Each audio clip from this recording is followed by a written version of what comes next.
आज के इस वीडियो में बात करने वाले हैं magnetic field in the centre of axis line of a circular current carrying loop. ये कोई सर्कुलर लूप है। इस सर्कुलर लूप पे करंट फ्लो हो रहा कंडक्टर पे, और इस सर्कुलर लूप के सेंटर से जो एक्सिस लाइन पास हो रहा कुछ ऐसा।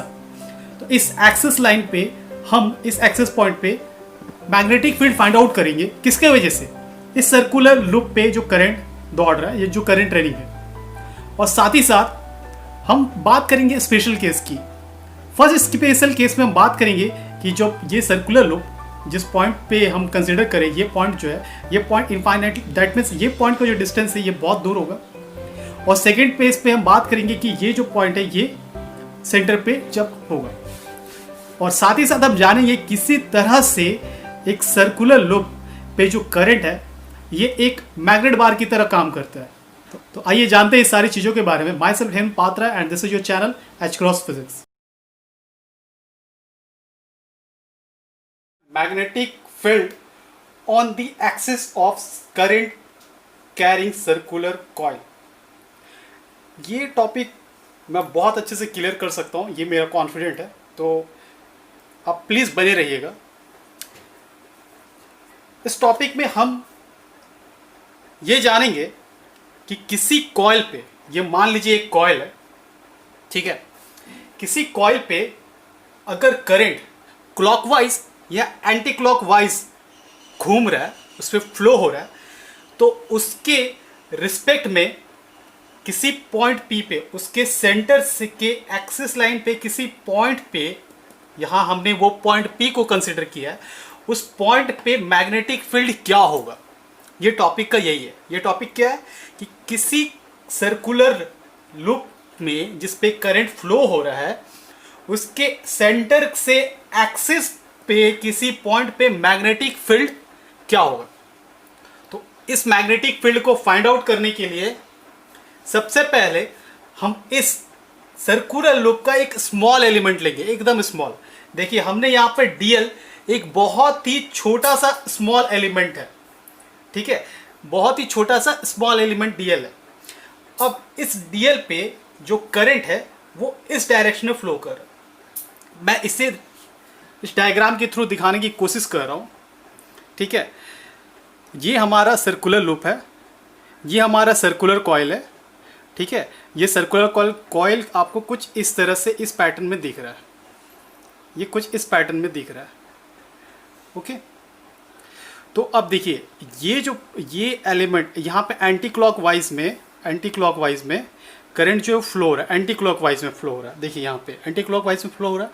हमने ये जो ब्लैक कलर का एरिया है, ये ब्लैक कलर का रिंग पे, इतना बड़ा एरिया पे हमने क्या किया, एक डीएल एलिमेंट कंसिडर किया ये, और वहाँ से हम करंट को उस डीएल एलिमेंट में करंट का जो डायरेक्शन है उसके टेंजेंशियली हमने लिया है, ओके। अब यहाँ पे जो डीएल है, इस डीएल की वजह से यहाँ पे इस पॉइंट पे, इस डीएल की वजह से इस पॉइंट पे जो मैग्नेटिक फील्ड होगा वो कितना होगा। तो हम जानते हैं किसी भी करंट कैरिंग कंडक्टर पे अगर मैग्नेटिक फील्ड हम निकालना चाहते हैं किसी स्मॉल एलिमेंट डीएल के रिस्पेक्ट में किसी पॉइंट पी पे, तो उस मैग्नेटिक फील्ड का जो मैग्नीट्यूड होता है वो होता है डीबी μ0/4 पाई आइडियल साइन थीटा। अब जो थीटा है ये एंगल होता है डीएल और आर के बीच का, ओके। इस डीएल एलिमेंट की वजह से इस पी पॉइंट पे जो मैग्नेटिक फील्ड निकल रहा है, वो मैग्नेटिक फील्ड यहां पे हम देख रहे हैं। वो मैग्नेटिक फील्ड कैसे निकलेगा? देखिए वो मैग्नेटिक फील्ड निकलेगा यहां से, कुछ करंट हमारा इस डायरेक्शन में फ्लो हो रहा है, अकॉर्डिंग टू दिस करंट इस डायरेक्शन फ्लो हो रहा है। हम अपने थंब को इस तरह से, कर्ल कर रहे हैं, देखिए। तो ये थंब का डायरेक्शन करंट का डायरेक्शन है, ये वाला करंट, और ये हमारा मैग्नेटिक फील्ड है। तो मैग्नेटिक फील्ड अगर हम इस पी पॉइंट पे निकालेंगे तो मैग्नेटिक फील्ड कुछ इस तरह से घूम के जाएगा, कुछ इस तरह से, देखिए कुछ इस तरह से, ठीक है, ये कुछ इस तरह से घूम के जाएगा। तो इस पी पॉइंट पे मैग्नेटिक फील्ड कैसा होगा? अगर यहाँ से डीएल से ये पी पॉइंट तक हम एक डिस्टेंस आर लेते हैं, मान लीजिए ये वाला हमारा आर डिस्टेंस है, ठीक है। तो इस r डिस्टेंस पे dl कुछ ऐसा होगा, db, इस r डिस्टेंस पे db कुछ ऐसा होगा, देखिए ये मैच कर रहा है, ठीक है। तो यहाँ पे इस जगह पे ये db का तो ये डायरेक्शन है, मैग्नीट्यूड कितना होगा, तो मैग्नीट्यूड हमारा होगा इसी मैग्नीट्यूड के रिस्पेक्ट में, जो होगा db mu naught upon 4 pi I dl sine theta upon R square. अब देखिए यहाँ पे ये जो थीटा है, ये थीटा क्या है, ये थीटा है dl और r के बीच का एंगल। अब यहाँ पे dl और r के बीच का एंगल आपको ये दैट इज मेन थिंग, ये सबसे ज़्यादा मेन पॉइंट यही है, बच्चे हमेशा कंफ्यूज रहते हैं। देखिए ये हमारा है dl एलिमेंट, ये हमारा है r। अब आप इस 2D डायग्राम में देखोगे तो आपको ये 90 डिग्री नहीं दिखेगा, ये dl एलिमेंट के साथ, ये dl एलिमेंट के साथ ये r, ये 90 डिग्री आपको नहीं दिखेगा, बट एक्चुअल में ये 90 डिग्री ही है, एक्चुअल में ये 90 डिग्री ही है। देखिए कैसे, आप इसको इस तरह से देखो, ये हमारा dl एलिमेंट है, ये हमारा r, ये 90 डिग्री है। तो यहाँ पे हमने वही किया है, ये वाला r और dl के बीच का एंगल क्या है 90 डिग्री, तो इसीलिए मैंने यहाँ पे थीटा के बदले 90 लिखा, और साइन 90 का वैल्यू होता है 1। तो हमारा ये जो वैल्यू है, ये वैल्यू है इस पर्टिकुलर पॉइंट पे जो स्मॉल मैग्नेटिक फील्ड निकलेगा इस dl एलिमेंट की वजह से, उसका मैग्नीट्यूड। डायरेक्शन कैसे निकलेगा, तो डायरेक्शन की बात हम राइट हैंड थंब रूल से कर रहे हैं, तो डायरेक्शन होगा इस तरफ। दैट मीन्स डायरेक्शन यहाँ पे कैसा होगा, जैसे कि मैंने पहले बात की, ये हमारा करंट एलिमेंट है, करंट के डायरेक्शन में थंब को रखेंगे और हमारा डायरेक्शन इस पॉइंट पे मैग्नेटिक फील्ड निकाल रहा है ना इस dl एलिमेंट की वजह से, तो ये करंट ऐसे घूम करके इस पॉइंट से बाहर निकल रहा है, कुछ ऐसे ये बाहर निकलेगा, देखिए कुछ ऐसे बाहर निकलेगा, ये हमारा करंट है, कुछ ऐसे बाहर निकलेगा, ठीक है। तो ये हमारा dv है। ओके, यहाँ तक क्लियर है। अब हमने क्या किया है, जो dl हमने यहाँ कंसिडर किया उसी के डायमेट्रिकली ऑपोजिट यहाँ पे dl कंसिडर किया। अब जब हम यहाँ पे dl कंसिडर करेंगे तो यहाँ पे देखिए करंट का डायरेक्शन किधर होगा, करंट का डायरेक्शन इधर होगा, क्योंकि एंटी क्लॉकवाइज चूज करें। अब यहाँ पे करंट का डायरेक्शन होगा, ठीक है। तो अगर हम यहाँ पे डिस्टेंस r लेते हैं,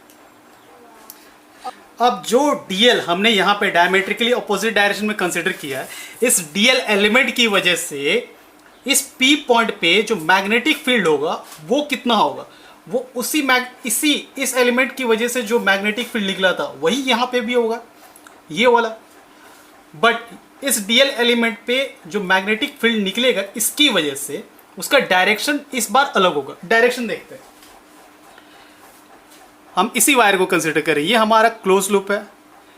हम इस बार dl एलिमेंट कहाँ कंसिडर किए, ये नीचे में dl एलिमेंट कंसिडर किए। तो करंट का डायरेक्शन हम ऐसे दिखा रहे हैं टेंजेंशियली, ये वाइट वाला जो है करंट का डायरेक्शन है। अब करंट के डायरेक्शन में हम थंब को रखेंगे और फिंगर को इस तरह से घुमाएंगे, तो हमारा देखिए मैग्नेटिक फील्ड इस तरह से राउंड ऑफ हो रहा। तो मैग्नेटिक फील्ड ऐसे निकल करके ऐसे हो करके इस पॉइंट पे मैग्नेटिक फील्ड इस तरह डाउनवर्ड जाएगा। दैट मीन्स ये मैग्नेटिक फील्ड इस पॉइंट पे कुछ ऐसा होगा, इसको मैं दिखा दूँ, कुछ ऐसा होगा, ठीक है, कुछ इस डायरेक्शन में होगा, ठीक है। इस पॉइंट पे मैग्नेटिक फील्ड डाउनवर्ड होगा, तो यहाँ पे देखिए मैंने डाउनवर्ड रखा, ओके। अब हम इस P पॉइंट को एक एक्सिस दे देते हैं, चलिए एक एक्सिस दे दिया मैंने।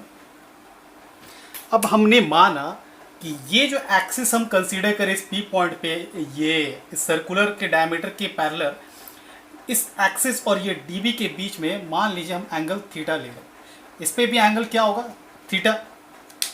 तो ये वाला जो कंपोनेंट है, इस dB को हम दो कंपोनेंट में स्प्लिट कर रहे हैं, एक कंपोनेंट इधर जाएगा, एक कंपोनेंट इधर जाएगा। तो ये थीटा है, तो ये वाला कंपोनेंट हो जाएगा dB cos थीटा, और ये कंपोनेंट हो जाएगा हमारा dB sin थीटा।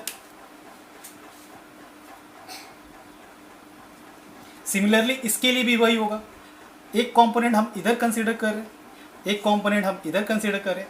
इधर जो कंपोनेंट होगा वो होगा dB sin थीटा, और इस तरफ में जो कंपोनेंट होगा वो होगा dB cos थीटा।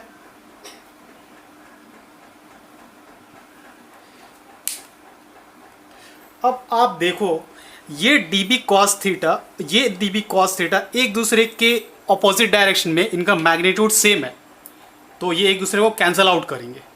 ठीक है, हमें नेट रिजल्टेंट जो देगा इस पॉइंट पे इन दो डीएल एलिमेंट की वजह से वो मिलेगा dB sin theta, dB sin theta.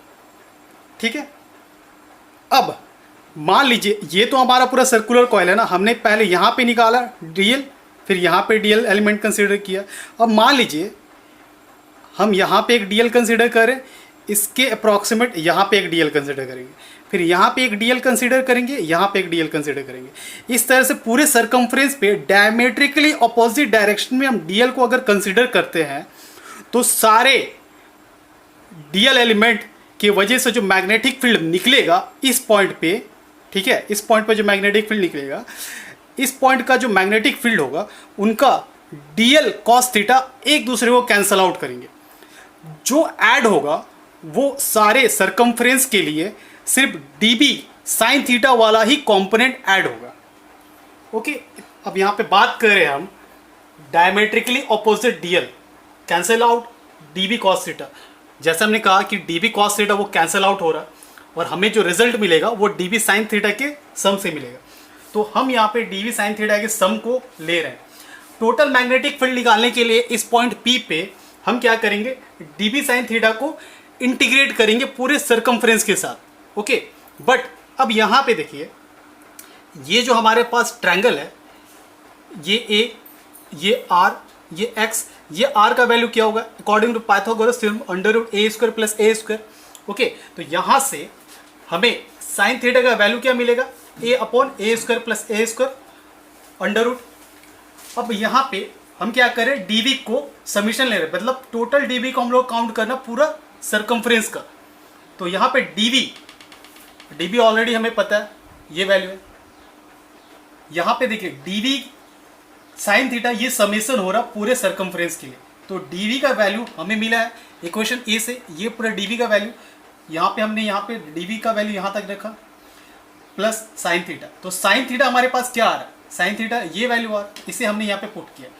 अब यहाँ पे देखिए, ये सारे टर्म जो है सिर्फ डीएल को छोड़ करके सारे टर्म जो है वो गिवन टर्म है। दैट मीन्स अगर हम देखें तो डीएल जो है वो चेंज हो रहा, क्योंकि यहाँ पे हमने डीएल को सिर्फ एलिमेंट के लिए लिया था, अब हम पूरे सरकमफ्रेंस के लेंगे तो डीएल को छोड़ करके सारा गिवन क्वांटिटी है। तो यहाँ पे सारे गिवन क्वांटिटी को हम बाहर निकाल रहे और इस डीएल को हम इंटीग्रेट करेंगे, क्योंकि हमें तो पूरा समेशन का डीवी निकालना है, इसीलिए तो यहाँ पे डीएल को इंटीग्रेट करेंगे कहाँ से कहाँ तक, तो 0 to 2πa तक।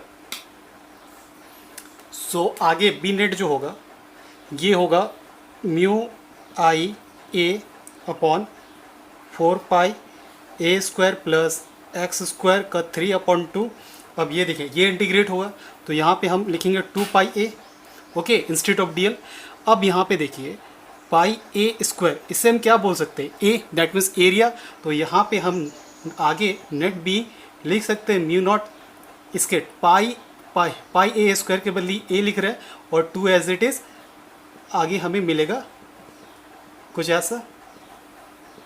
अब यहाँ पे देखिए ये वाला IA, इस IA को एक टर्म दिया गया है मैग्नेटिक डायपोल मोमेंट, जो कि जिसे हम इंडिकेट करते हैं M, कैपिटल M से। तो IA ये इक्वल होगा M के, तो ये जो नेट है ये हमारे पास B net magnetic field will be यहाँ पे कितना है 2m 4πa² x²/3/2। अब देखिए यहाँ पे जो हमने सर्कुलर कॉइल लिया था ये तो एक सिंगल कॉइल था, अगर इस तरह के हम n टर्न्स वाले कॉइल लेंगे तो हमारा बी नेट कितना हो जाएगा,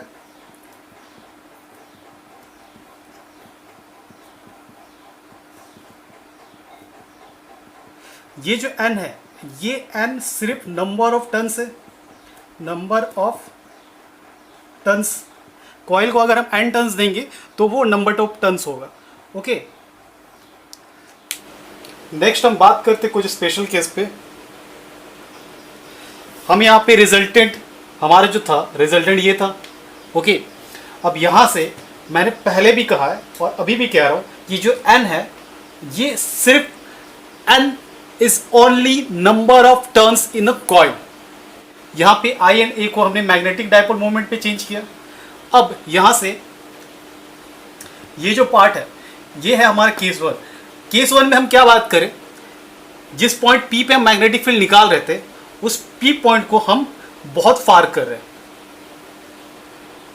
दैट मीन्स ये हमारा जो सेंटर कॉइल है, ये सेंट्रल कॉइल के इस पी पॉइंट पे हम मैग्नेटिक फील्ड निकाल रहे थे, इस पी पॉइंट पे।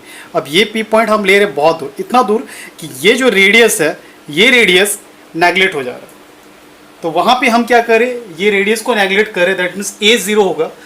ए जीरो होगा तो ये वैल्यू जीरो होगा। यहाँ पे क्या बचेगा, एक्स स्क्वायर अपॉन, यहाँ पे बचे कुछ ऐसे एक्स का पावर स्क्वायर है और 3/2, तो ये कैंसिल होगा और हमें यहाँ से मिलेगा एक्स का power q.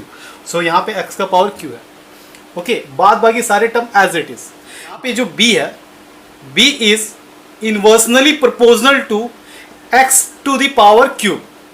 Okay, that means जितना ज़्यादा हम दूर जाते रहेंगे पॉइंट को, पी पॉइंट के जितना ज़्यादा दूर करेंगे उतना ज़्यादा मैग्नेटिक फील्ड इंटेंसिटी रिड्यूस होगा। अब आते हैं सेकंड केस पे। सेकंड केस पे हम बात करें सेकंड केस की, तो सेकंड केस पे जो पी पॉइंट है, ये जो पी पॉइंट है, इस पी पॉइंट को हम यहाँ कंसिडर करें इस पॉइंट पे। दैट मीन्स ये जो डिस्टेंस है, ये वाला जो डिस्टेंस है, ये सर्कुलर कॉइल का ये जो डिस्टेंस है, ये डिस्टेंस नहीं रहेगा, ये डिस्टेंस पहले हम यहाँ पे कंसिडर कर रहे थे, अभी इस जगह पे कंसिडर कर रहे थे। तो ये जो डिस्टेंस था, इस डिस्टेंस को हम x बोल रहे थे। तो अभी x कहाँ पे आ गया, इस पॉइंट पे, इस पॉइंट पे x आ गया। तो x जो है वो जीरो हो जाएगा। x जीरो होगा तो हमारे पास ये x जीरो होगा तो क्या होगा, फिर से वही रिजल्ट होगा। ठीक है, x का पावर ये कुछ ऐसा है तो ये a का पावर q बनेगा। ओके, सो यहाँ से हम आगे बढ़ते हैं।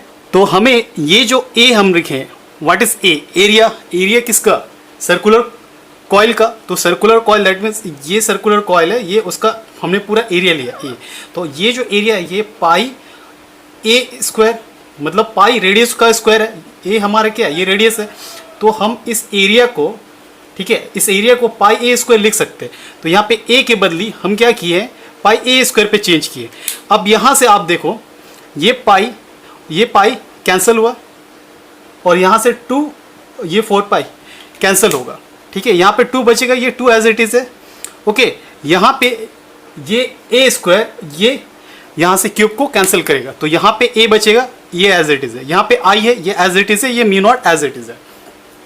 अब ये जो रिजल्ट है, ये रिजल्ट सेम रिजल्ट है magnetic field at the centre of a coil का। जब हम डेराइव करेंगे magnetic field at the centre of a coil तो उसका रिजल्ट भी बिल्कुल यही होगा। केस थर्ड पे हम बात करेंगे कि जो मैग्नेटिक फील्ड इंटेंसिटी निकालने का पॉइंट है, पहले हम इस पी पॉइंट पे कंसिडर कर रहे थे। पी पॉइंट पे हमारे पास रिजल्ट ये था। अब ये पी पॉइंट को फिर हमने यहाँ पे लिखा सेकंड केस में। अब इस पी पॉइंट को हम मूव करें यहाँ पे, जब हम मूव करेंगे पी पॉइंट को यहाँ पे तो रिजल्ट कितना होगा। अगर ये पी पॉइंट का डिस्टेंस और इस पी पॉइंट का distance, okay,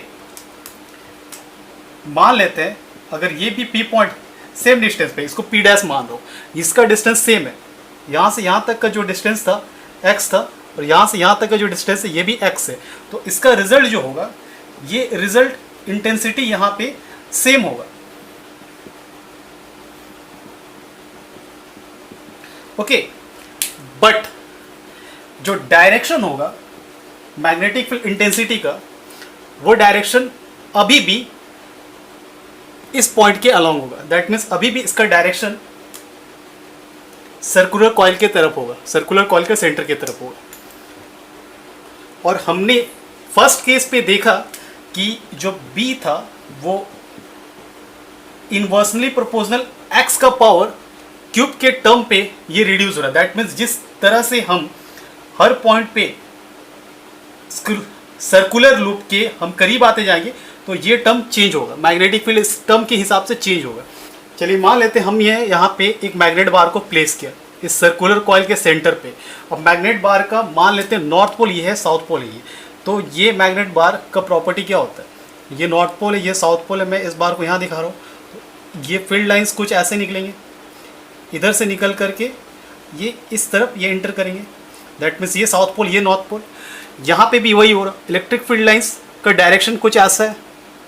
okay, electric field lines का कोई डायरेक्शन, यहाँ से वो इंटर कर रहा है, यहाँ से लीव कर रहा है। दैट मीन्स अगर हम देखते हैं, मान लीजिए ये सर्कुलर पॉइंट है, ठीक है, ये सर्कुलर कॉइल है, इस सर्कुलर कॉइल का ये जो सेंटर है, ये सेंटर से electric field, magnetic field lines ऐसे निकल रहे हैं, और जब हम पीछे की तरफ देख रहे हैं तो मैग्नेटिक फील्ड लाइन इंटर्स कर रहे हैं। दैट मीन्स जो सेंटर है, ये सेंटर एक मैग्नेटिक बार की तरह काम करेगा। अब यहाँ पे देखिए, इस जगह से हम अगर देख रहे हैं, लेफ्ट हैंड साइड से हम देख रहे हैं, तो करंट जो है वो ये कॉइल का centre as a bar magnet काम कर रहा है। ओके, अब देखिए ये कॉइल है, फर्स्ट केस में हमने डीएल यहाँ पे कंसिडर किया था, इस जगह मैग्नेटिक फील्ड निकाला था। ओके, तो हम देख रहे हैं ये जो है करंट का डायरेक्शन है, तो करंट का डायरेक्शन हमने क्या लिया, क्लॉकवाइज। ये वो लोग केस है, क्लॉकवाइज करंट का डायरेक्शन, तो क्लॉकवाइज के डायरेक्शन के तरफ मैग्नेटिक फील्ड इंटर कर रहा है, दैट मीन्स ये वाला पॉइंट। ओके, और किस डायरेक्शन पे मैग्नेटिक फील्ड इंटर करता है, साउथ पोल पे मैग्नेटिक फील्ड इंटर कर रहा है, दैट मीन्स ये क्या है, ये क्लॉकवाइज है। और इसी चीज को, ये क्लॉकवाइज वाले टर्म को, ये क्लॉकवाइज वाले टर्म को अगर आप देखोगे इस साइड से, तो ये है एंटी क्लॉक। देखिए ये एंटी क्लॉक है, अगर मैं इधर से देख रहा हूँ, इधर से देख रहा हूँ, तो ये एंटी क्लॉक दिखेगा, दूसरे तरफ से ये एंटी क्लॉक दिख रहा है। That means at the same time यहाँ पे जिस टाइम हमें ये क्लॉकवाइज दिख रहा है इस साइड पे, एट द सेम टाइम ये हमें इस डायरेक्शन से एंटी क्लॉकवाइज दिखेगा, और इस डायरेक्शन पे, मतलब ये सर्कुलर लूप के इस डायरेक्शन पे जो मैग्नेटिक फील्ड लाइंस इधर निकल रहे हैं, ये एज अ नॉर्थ पोल काम करेगा। ठीक है, तो एट द सेम टाइम हमें साउथ पोल और नॉर्थ पोल दोनों मिल रहे हैं। अब यहाँ पे देखिए मैग्नेटिक फील्ड जो है ये इनवर्सनली प्रोपोर्शनल टू एक्स का पावर क्यूब के टर्म पे ये रिड्यूस हो रहा है या इंक्रीज कर रहा है। जैसे जैसे हम सर्कुलर लूप की तरफ जाएंगे कि इंक्रीज करेगा, दैट मीन्स इसका ग्राफ कुछ ऐसा होगा मैग्नेटिक फील्ड लाइंस का। दैट मीन्स ये जो ग्राफ है, ये जैसे ही सेंटर की तरफ, सर्कुलर लूप के सेंटर की तरफ बढ़ रहा है, इसका मैग्नेटिक फील्ड इंक्रीज हो रहा है। देखिए यहाँ पे जितना ज़्यादा हम एक्स को कम करेंगे उतना ज़्यादा हमें मैग्नेटिक फील्ड इंक्रीज मिल रहा है एक्स एक्सिस के डायरेक्शन में। ठीक है, ये हमारा डिस्टेंस है, ये हमारा मैग्नेटिक फील्ड का एक्सिस है, ये हमारा डिस्टेंस है। ठीक है, तो इधर भी जितना हम डिस्टेंस बढ़ाएंगे मैग्नेटिक फील्ड जो है वो घटेगा, एक्स का इनवर्सली प्रोपोर्शनल टू एक्स का पावर क्यूब के टर्म्स में, और यहाँ पे भी सेम होगा। तो यहाँ से हमें ये वाला जो ग्राफ है इसका पैटर्न मिलता है। ये था magnetic field on axis of a current carrying circular coil loop.